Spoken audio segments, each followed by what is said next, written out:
पाकिस्तानियों की मुश्किलात ज़ाहिर है ऐसा लग रहा है कि अभी ख़त्म होने का नाम नहीं लेंगे। इकोनॉमिक इंडिकेटर्स पॉजिटिव ज़रूर हैं, लेकिन अब ये टैक्स के शॉर्टफॉल का हम सामना देख रहे हैं। एक और मिनी बजट आएगा तो जो टैक्स पेयर्स ऑलरेडी जो सैलरीड पर्सनस हैं या जो बिजनेसमैन भी हैं, उन्हीं पर ये बोझ मज़ीद पड़ना है। तो इस साल बहुत सख्त होता जा रहा है पाकिस्तान के एक आम शख्स के लिए।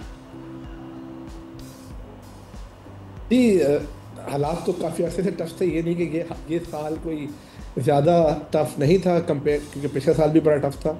और टैक्स कलेक्शन जो है वो बढ़नी चाहिए, और आई होप के नए सेक्टर्स पर टैक्स लगे, और जैसा हमने कहा कि उन्हीं पे बर्डन ना पड़े जो पहले से ही बर्डन है।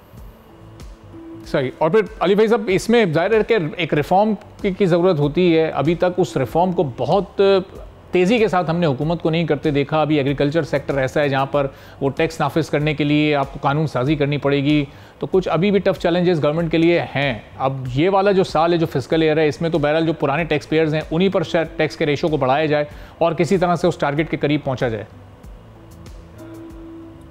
जी, आपने सही कहा कि रिफॉर्म प्रोसेस जो है उसमें अभी तक हम बड़ी सक्सेस नहीं ले सके।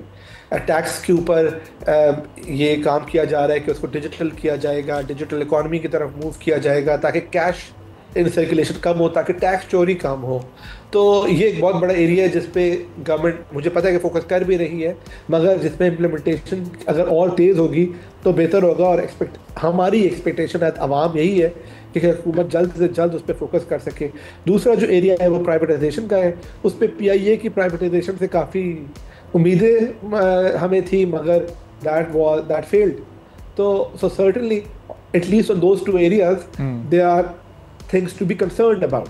अब ये कल्चर वहाँ पर कितना डिफरेंट है, और वहाँ जो डोनेशंस या फंड रेजिंग होती है वो किस बुनियाद पर होती है? जो एक ह्यूज अमाउंट कमला हैरिस ने जमा किया था या डोनाल्ड ट्रंप ने जमा किया, अब क्या वहाँ भी उसी तरह से उन लोगों को नवाजा जाएगा जो कि जिन्होंने जो डोनर्स थे या जो फंड रेजर थे? क्या तरीक़ेकार होता है और ये क्यों इस तरह से ये पैसे दिए जाते हैं कैंडिडेट्स को? जी, बड़ा इंटरेस्टिंग सवाल है आपका, और इसका जवाब हकीकत में तो यही है जो आप इंसिनुएट कर रहे हैं कि वाकई वहाँ पे भी जो पैसे देता है उसको उसका फ़ायदा होता है, इसलिए वो पैसे देते हैं। और इस इलेक्शन में सबसे जो इंटरेस्टिंग सपोर्ट आई है वो इलॉन मस्क की आई है, जिसने $130 मिलियन तक की सपोर्ट की है प्रेसिडेंट ट्रंप को, और इलेक्शन के आखिरी दिनों में वो प्रेसिडेंट ट्रंप के बिल्कुल साथ साथ था और वो कैंपेन पूरी मैनेज कर रहा था। तो जाहिर बात है वो एक्सपेक्ट उस जब से डोनाल्ड ट्रंप जीते हैं इलेक्शन, ये क्लियर हुआ है कि वो जीत रहे हैं इलेक्शन, जब से ट्रंप के इलॉन मस्क के जो स्टॉक्स हैं उनके शेयर प्राइसेस में काफ़ी इजाफा हुआ है। इसी तरीके से साथ साथ बिटकॉइन के सपोर्टर्स और क्रिप्टो करेंसी और डिजिटल एसेट्स के सपोर्टर्स ने भी प्रेसिडेंट ट्रंप को सपोर्ट किया, क्योंकि प्रेसिडेंट ट्रंप ने बोला था कि मैं आने के बाद क्रिप्टो करेंसी और डिजिटल एसेट्स और बिटकॉइन को सपोर्ट करूंगा। तो उस इंडस्ट्री ने भी बहुत ज़्यादा पैसा भी इन्वेस्ट किया ट्रंप की कैंपेन के लिए और उसको सपोर्ट भी किया, और उसका रिजल्ट भी हमें पहले से नज़र आ गया कि जब से डोनाल्ड ट्रंप जीते हैं बिटकॉइन की प्राइस ऑलमोस्ट 8% बढ़ गई है।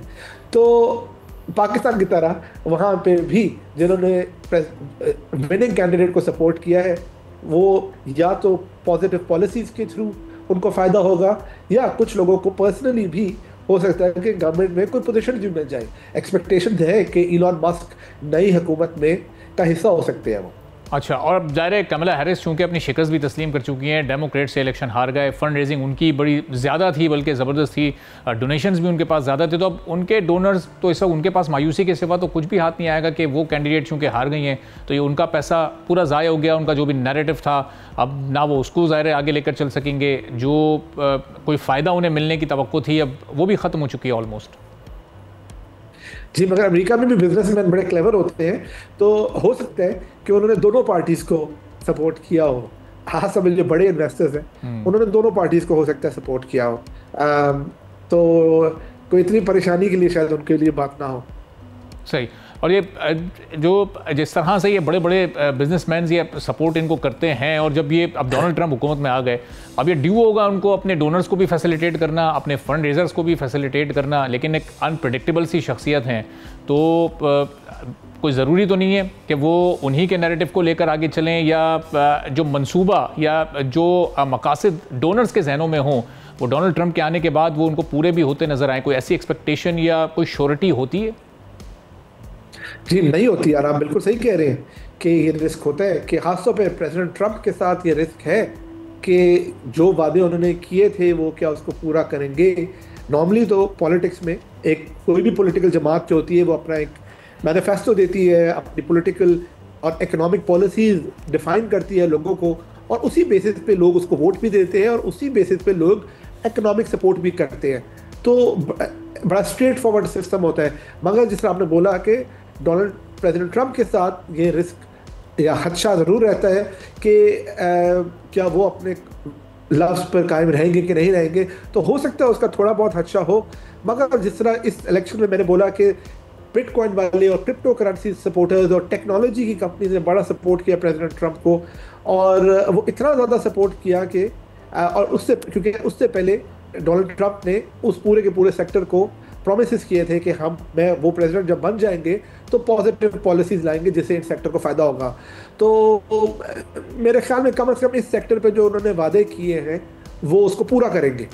और अली फरीद साहब, इस डोनेशन की या फंड रेजिंग की अहमियत कितनी होती है, इसका इम्पैक्ट कितना होता है, यानी किसी भी कैंपेन में ये कितनी मददगार साबित हो सकती है? अगर ये जो 600-700-800 मिलियन डॉलर्स हैं, अगर ये डोनाल्ड ट्रंप को नहीं मिलते डोनेशन, तो क्या उनकी कैंपेन कुछ हल्की हो जाती? नैरेटिव तो उनका फिर भी वही होता, या डोनर्स का और फंड रेजर्स का भी कोई नैरेटिव होता है जो उस कैंडिडेट के जरिए वो आवाम तक पहुँचा रहे होते हैं?